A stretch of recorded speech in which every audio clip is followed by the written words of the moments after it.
Chapitre 7. Un conte de Noël, ou presque. Quand Ron rouvrit les yeux, il découvrit un immense champ de neige immaculé qui épousait le flanc rebondi d'une colline au milieu d'autres collines semblables. Partout où il regardait, il n'y avait que blancheur et neige. C'était éblouissant sous le soleil levant, rasant de l'hiver.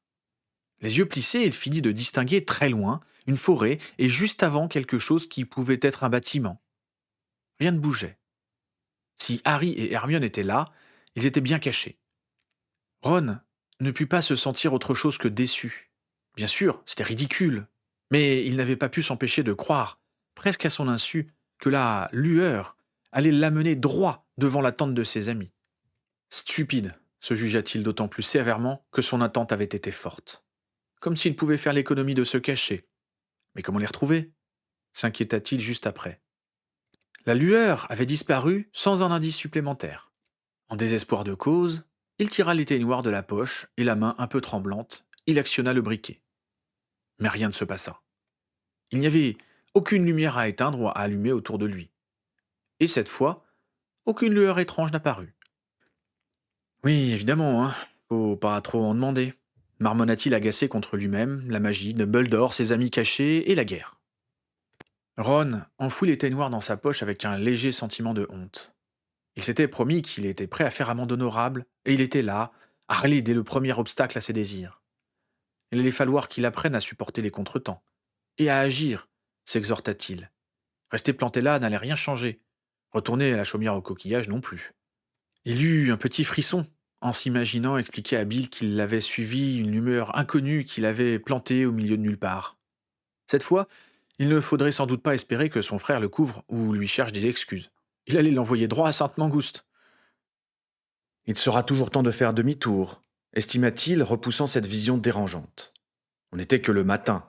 Il pouvait prendre le temps de chercher un peu. Faute de meilleure idée, Ron remonta tout en haut de la colline, dans l'espoir d'une meilleure vue. Mais la seule chose nouvelle qu'il découvrit en se retournant, ce fut la double ligne tracée par ses propres pas. Génial! Je prétends retrouver Harry et Hermione et c'est moi qu'on peut suivre à la trace comme un lapin.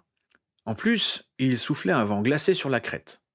Qui planterait une tente en un endroit pareil soupira-t-il en laissant ses yeux courir sur les reliefs rebondis. Oui, il était bien plus logique de chercher vers le bas. Fort de ce nouvel espoir, Ron redescendit assez rapidement en suivant ses propres traces dans lesquelles la neige était un peu tassée jusqu'au point où il avait transplané.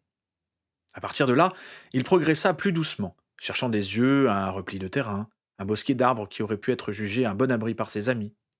Quelle idée d'aller se mettre dans un coin aussi dénudé, s'agaça-t-il en pataugeant dans la neige poudreuse. Quel raisonnement tordu Hermione avait pu encore suivre pour les amener là. Il sourit rien qu'en y pensant. Il avait tellement hâte de l'entendre de nouveau construire des théories tellement compliquées que ni Harry ni lui ne pouvaient prétendre les contredire. Ron progressa ainsi bien de 100 mètres. C'était difficile à dire sans réel point de repère, sans rien voir qui désignerait un endroit plutôt qu'un autre. Tout était blanc, glacé, étincelant de givre dans la lueur du matin. De nouveau, il sentit le découragement proche et il le repoussa. Il s'obligea à réfléchir avec méthode, comme si la question pouvait se réduire à ça. Mais la logique n'offrait pas beaucoup d'espoir. Ils ont dû planter leur tente, réfléchit Ron, avec tous les sortilèges nécessaires pour la rendre invisible et indétectable. Ils ne pouvaient même pas honnêtement souhaiter le contraire. Bien sûr, il existait certainement des moyens de contourner ces protections, songea-t-il, en se remettant à marcher au hasard dans la neige poudreuse et élastique, mais il n'en connaissait aucun. Il n'y avait pas à dire. Il était un piètre sorcier qui n'avait appris en 6 années d'instruction magique que le strict nécessaire pour passer dans la classe supérieure. Plus 2 ou 3 autres petites choses, il fallait leur connaître, dues à la fréquentation assidue d'un certain Harry Potter, et à la propension du susdit à les coller dans des situations exigeant des connaissances non prévues par les concepteurs des programmes scolaires. Il sourit en marchant, malgré l'humidité croissante de ses chaussettes et de ses pas de pantalon. Il revit le troll qui avait scellé leur amitié, l'effrayante partie d'échecs géante, Aragog et ses monstrueux enfants, le Xol cogneur qui avait détruit la voiture de son père, la cabane hurlante dans laquelle un énorme chien l'avait traîné sans pitié avant de se transformer en l'ennemi public numéro un, puis en parent de Harry, le dragon à qui Harry avait dû voler un œuf, les réunions secrètes de l'AD, le survol de l'Angleterre en Sombrale. Ce n'était pas que de bons souvenirs, mais c'était sa vie. Merlin le savait. À se demander ce qui lui avait pris de l'oublier, de vouloir s'y soustraire. Ron soupira, baissant la tête contre le vent qui venait de le saisir par surprise à la sortie d'un repli du terrain. Pouvait-il mettre l'intégralité de cette décision sur l'influence du médaillon? N'était-ce pas un nouveau mensonge? Comme il n'arrivait pas à se décider, il laissa son esprit dériver sur les effets généraux du bijou pour arriver à se demander quel impact il avait pu avoir pendant toutes ces semaines sur Harry et Hermione, qui, par le fait même de son absence, avaient dû le porter encore plus fréquemment. Ce n'était pas une ligne de pensée beaucoup plus joyeuse que la première. Il revint donc à sa quête et se força à réfléchir, logiquement. Après tout, il aimait se penser logique. La logique demandait d'explorer tous les renfoncements du terrain qui se présenteraient à lui. Alors il s'y plia. C'était assez décourageant. Repli après repli, il ne trouvait que champs de neige à peine marqués là par les pattes d'un moineau, ici par celles d'un lapin. Aucune semelle, aucune trace humaine, aucune sensation de magie nulle part. Mais Ron refusa de se laisser abattre. C'était sa chance, sa seule et unique chance, il en était persuadé. Il devait les retrouver, il devait retourner à leur côté et se battre autant qu'il le pouvait. Imaginer l'avenir, bon ou mauvais, sans Harry et sans Hermione était impossible. Il le savait, il avait essayé. Bien sûr, il n'allait peut-être pas l'accueillir à bras ouverts. Ron ne se leurrait pas. Il lui suffisait d'imaginer l'inverse, encore qu'il n'y parvenait pas. Hermione ne laissait jamais tomber, jamais. Et Harry ne savait tout simplement pas fuir. Mais peut-être lui laisserait-il une chance, espéra-t-il en remontant le col de sa veste et en soufflant sur ses doigts gourds. Et il ferait tout pour qu'il ne le regrette pas, se promit-il résolument. Il ne se plaindrait pas, même si ça n'allait pas assez vite à son goût, même si le ravitaillement restait spartiate. Il essaierait d'être utile, de poser les questions logiques que ses deux amis semblaient souvent si prompts à éluder. Il n'aurait plus peur, parce qu'il savait maintenant que la seule issue, partout, était le combat. Et il voulait avoir sa part.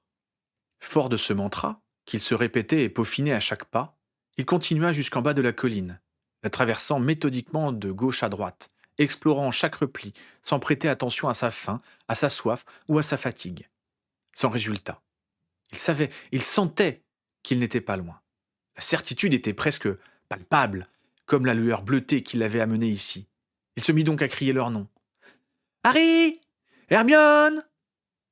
Pourquoi n'y avait-il pas pensé plus tôt? Si lui ne pouvait pas les voir, eux pouvaient l'entendre. Le vent était une concurrence redoutable et il eut bientôt la gorge douloureuse à force de hurler dans l'air froid. Il continua malgré tout, inlassablement, s'autorisant juste une gorgée d'eau chaude pour éclaircir sa gorge. Il refusait d'admettre que c'était inutile. Il en avait fini avec l'inutile parce que la lueur ne pouvait l'avoir amené ici pour rien. Il en était persuadé et il ne se permettait pas d'en douter. Il fallut qu'il trébuche 3 fois de suite sur des racines cachées par la neige pour se rendre compte que le soleil devait s'être couché et que sans lumière, il n'avait aucune chance de pouvoir les trouver. À contre-cœur, Ron se mit alors en quête d'un endroit abrité. Sous un arbre couché, il trouva un morceau de sol presque sec où il déroula son sac de couchage et se glissa dedans tout habillé. Il n'enleva que ses chaussures qu'il protégea de son sac à dos. Allongé sur le côté, le dos au vent, il mangea le plus lentement possible 2 sandwichs de viande froide et une orange, prenant bien garde de ne pas épuiser toutes ses provisions. Puis, il se pelotonna dans le sac de couchage et essaya de dormir. Ron fut réveillé par une lueur grise et sale, et par l'humidité qui transperçait la protection de son sac de couchage. Il suffisait de lever le nez pour voir que le ciel n'allait pas être à court de flocons pour les heures à venir. Et la tempête maintenant, marmonna-t-il en se redressant dans son sac. Il en sortit en faisant attention de ne pas faire entrer de la neige et de ne pas mouiller ses chaussettes. Un exercice compliqué et agaçant. Il roula son duvet et s'assit dessus pour boire un peu de neige fondue et manger une orange. Piètre petit déjeuner, mais il ne s'y arrêtait pas. Il ne fallait pas qu'il traîne. Avec un peu de chance, Harry ou Hermione allaient sortir de la tente, allaient chercher de l'eau ou de la neige pour préparer leur petit déjeuner. Peut-être allaient-ils plier bagages? Il pourrait alors les apercevoir. Mais, malgré ce nouvel espoir, le deuxième jour ressembla au premier. Il marcha sans but précis. Il hurla à s'en enrouer. Il lutta contre le vent et les flocons qui rapidement étaient venus obscurcir sa vue. Vers midi, il arriva à la conclusion qu'il ne les trouverait jamais et il s'assit avec découragement sur une pierre. Il sortit un demi-sandwich de son sac et le mâcha lentement dans l'espoir de caler son estomac. Il pela scrupuleusement une nouvelle orange en guise de dessert et réchauffa magiquement une autre tasse de neige en guise de boisson. Il essayait de rester entièrement concentré sur ses actes quotidiens et anodins pour éviter la question de ce qu'il ferait après. Tout avait semblé si simple, soupira-t-il, quand la lueur l'avait guidé. Malgré le manque de résultats, il restait convaincu que les teignoirs ne l'avaient pas conduit ici par hasard. Il n'y avait jamais de hasard en magie, encore moins quand cette magie avait été concoctée par un certain Albus de Muldor. Cela pouvait être compliqué, utiliser des voies détournées, mais ça ne pouvait pas être n'importe quoi. Avec un nouveau soupir moins profond, il sortit l'objet du profond de sa poche, de son jean, humide, après 2 jours de marche et une nuit à la belle étoile dans la neige. Allez, murmura-t-il en regardant les noires brillant dans sa main. Allez, aide-moi. Il ferma les yeux, essayant de retrouver la sensation de certitude qui l'avait porté jusqu'à présent, en vain. Est-ce qu'ils avaient pu partir de cet endroit? Il cliqua le briquet et une nouvelle lumière bleutée apparut. Il soupira une nouvelle fois, moins certain que la première fois, mais avait-il d'autres pistes? Et puis il tendit la main et laissa la lueur l'entraîner dans les méandres de l'espace. Cette fois, il rouvrit les yeux dans une forêt. Il y neigeait aussi, mais les arbres le protégeraient du vent, et la quantité de neige sur le sol était moindre que sur la colline. Meilleur choix, les copains, murmura-t-il comme si Hermione et Harry pouvaient entendre son assentiment. Maintenant, au beau milieu des fourrés, il était difficile de choisir une quelconque direction plutôt qu'une autre. C'était même encore plus compliqué que sur la colline. Ron sentit l'angoisse qui se glissait sous sa veste et son pull, plus sûrement encore que l'humidité. T'affole pas, s'ordonna-t-il. Ils ne peuvent pas être loin. Réfléchis, réfléchis.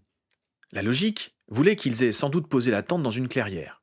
Mais la même logique imposait de se poser d'autres questions. Depuis combien de temps était-il arrivé ici? Pouvait-il avoir déjà monté la tente? Ron fut tenté de commencer par les appeler, mais il avait un mauvais souvenir de la dernière fois où il s'était retrouvé dans une forêt. C'était exactement comme un miroir inversé du jour où il était tombé sur un gang de rafleurs. Il décida qu'il serait toujours temps de crier et se mit à marcher, profitant des dernières heures de jour pour tenter de repérer des chemins et des clairières. Il tomba ainsi sur une mare gelée, pas très loin d'un chemin assez large et bien tracé. Ça aurait pu être un bon endroit, un peu dégagé, accessible, muni d'eau. Mais les berges étaient peu plates et n'invitaient pas vraiment à poser une tente, jugea-t-il finalement. Il prit un moment le chemin plus large, pariant qu'il menait d'une manière ou d'une autre à une clairière. Mais il eut beau battre les fourrés comme la veille, il ne vit aucune trace, n'entendit aucun son qui pouvait lui faire croire que ses amis étaient là. C'était désespérant. Relativement découragé, il retourna vers la petite mare. C'était le seul point d'eau qu'il ait vu, et c'était toujours mieux que de la neige fondue. Ce n'était pas comme s'il était parti avec un réel matériel de camping cette fois. Il n'avait que son duvet et un gobelet de métal. Il n'allait pas tenir longtemps à ce rythme-là. En s'arrangeant un campement de fortune sous un épineux qui offrait quelques protections contre la neige, il décida de se donner 24 heures supplémentaires. Il serait toujours temps de retourner à la chaumière au coquillage et d'avouer sa défaite. Il se glissa dans son duvet, faute de meilleure idée. Demain, le temps serait sans doute moins mauvais, on pouvait voir les étoiles.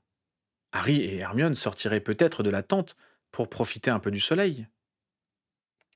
C'était trop tôt pour le soleil. C'était trop faible aussi.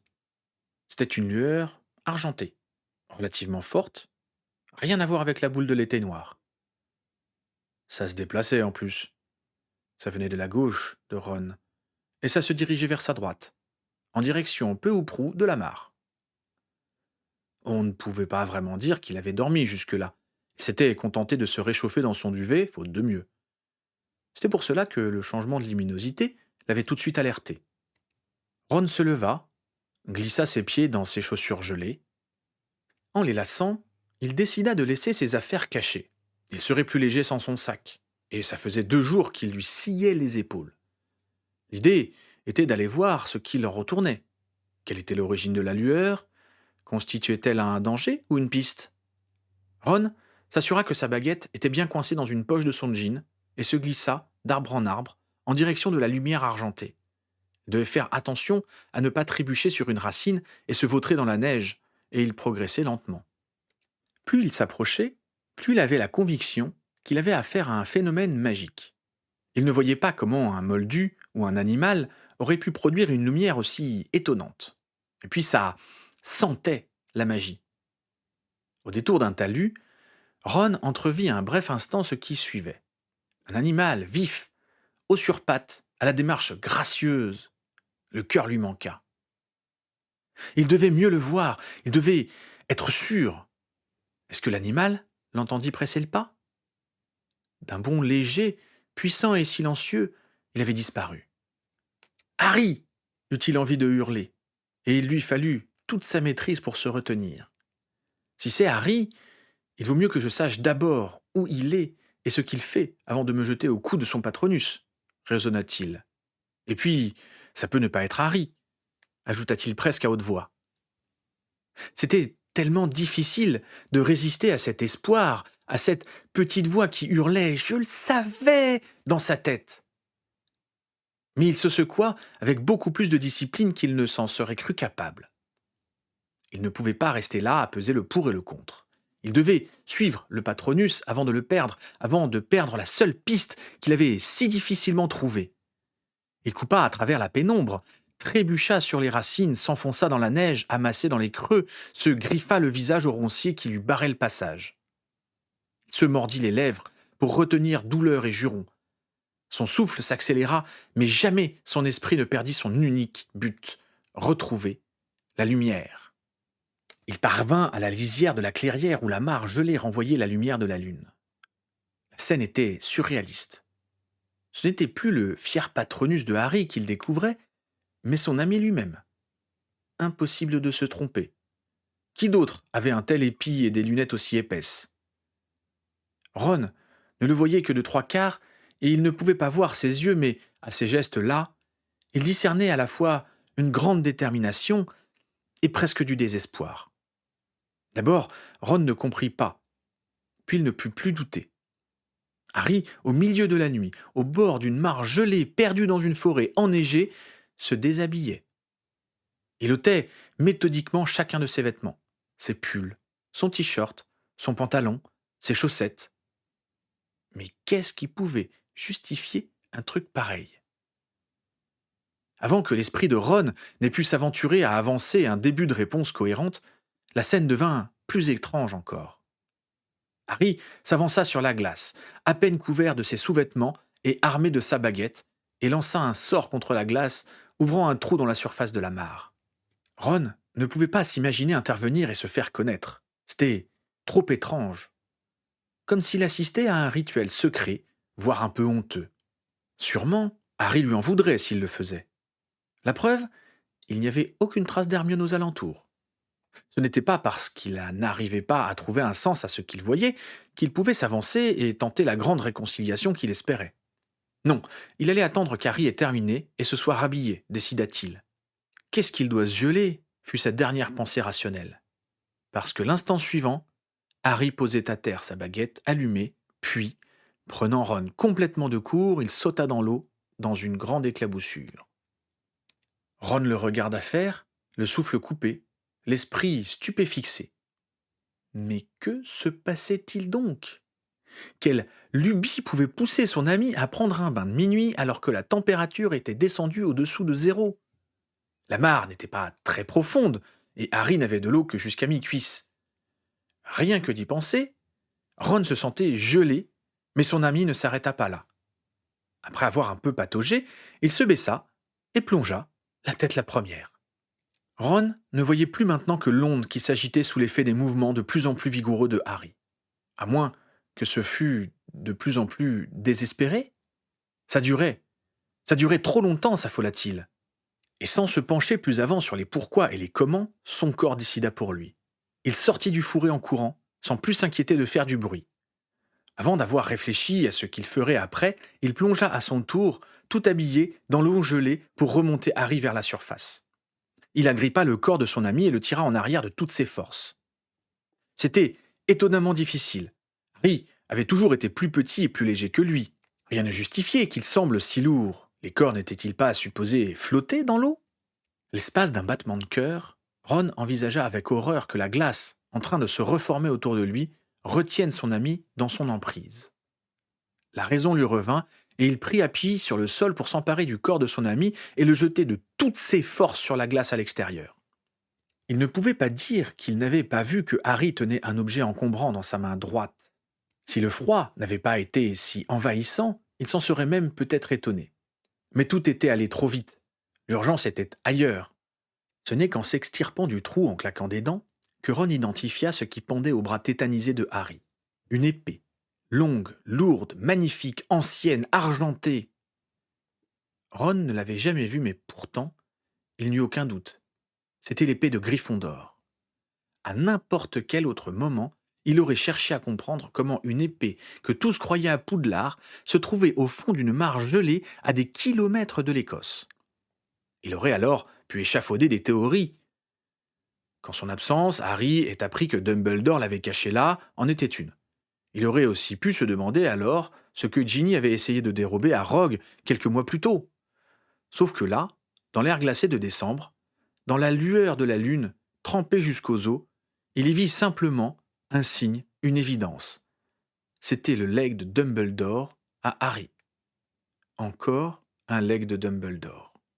D'une manière ou d'une autre, ils étaient sur le bon chemin. Il osa alors un regard timide vers son ami qui gisait encore aux trois quarts nus sur la glace. Harry avait les yeux fermés, le visage dégoulinant et le souffle court. Sa poitrine ne semblait pas trouver assez d'air pour se remplir. Suivant un éclat argenté, Ron discerna, horrifié, le pendentif de Serpentard qui essayait de l'étouffer. La chaîne entrait littéralement dans sa chair et le médaillon pressait contre sa glotte. Que pouvait-il faire? Le temps manquait, il en était sûr, mais la question emplissait son esprit comme un monstre gigantesque qui prenait toute la place et étouffait toute pensée. Ce fut son corps et son instinct qui, une nouvelle fois, répondirent. Sa main se saisit de l'épée.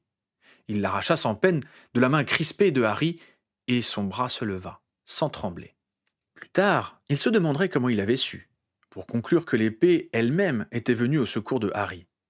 D'un geste étonnamment précis, la lame effilée trancha la fine chaîne qui s'était transformée en instrument de torture.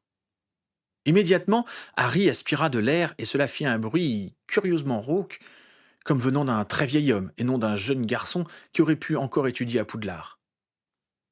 Il restait penché en avant comme surpris que la torture ait cessé. Et Ron n'osait ni faire un geste ni dire un mot. Il se demandait encore à quoi il venait d'assister, à quoi il avait participé. Une espèce de doute pernicieux s'installa. Est-ce que Harry avait voulu en finir avec sa propre vie? En quoi prendre un bain dans une eau gelée avec l'épée de Gryffondor pouvait participer à fabriquer l'avenir? Et pourquoi portait-il ce stupide et dangereux Horcrux pour le faire? La colère de Ron fut à la mesure de sa peur. Tu es dingue ou quoi? Il n'avait pas pu retenir la question, la protestation. Elle provenait du plus profond de son être. Par tous les diables, ajouta-t-il haletant, pourquoi n'as-tu pas enlevé cette chose avant de plonger? Et il l'avait regretté, à peine les mots avaient passé ses lèvres. Qui suis-je pour lui faire des remontrances? Mais les yeux de Harry, leur vert intense magnifié par les larmes de douleur, se fixèrent sur lui avec une telle expression de surprise que ses propres remords furent balayés par beaucoup d'émotion. Je suis la dernière personne qu'il s'attendait à voir ici, comprit-il sans trop savoir que faire de cette intuition. Sans le quitter des yeux, Harry sembla, petit à petit, reprendre vie. Il s'empara de ses vêtements posés sur la berge et les renfila en tremblant.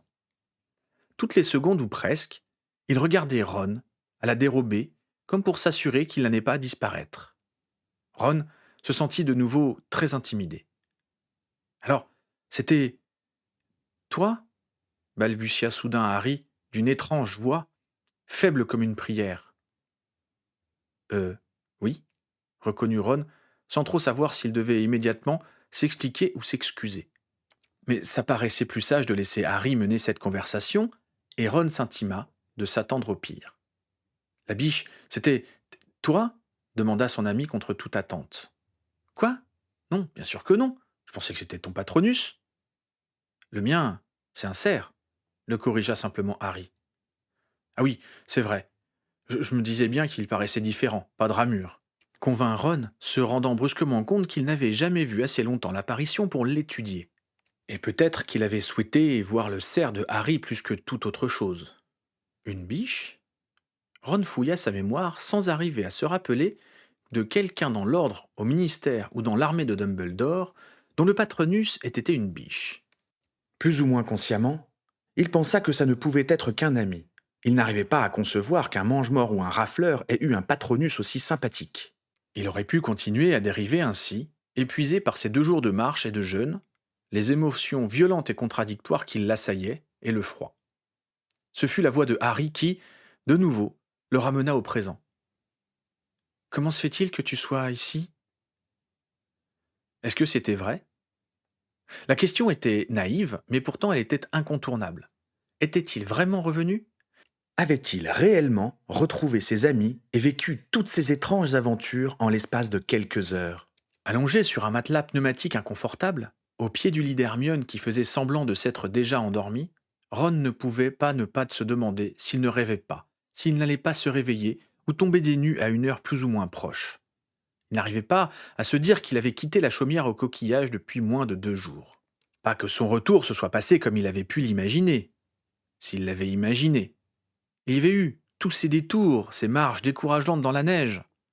Il ne pouvait même pas dire qu'il les avait retrouvés parce qu'il s'était entêté ou parce qu'il avait fait preuve d'un flair particulier. Il y avait eu cette suite d'événements, incompréhensibles et improbables. Un patronus au milieu de la nuit, Harry nu dans une mare, leur plongeon dans l'eau glacée.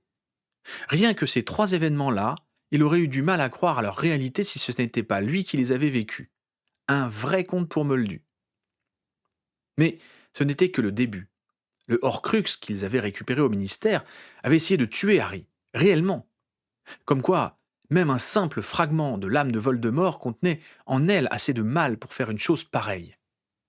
Ce n'était pas étonnant, à y repenser, que ce soit le même Horcrux qui soit venu nourrir ses propres démons intérieurs pour le faire abandonner la quête, décida le jeune homme, mais cette pensée le dérangea.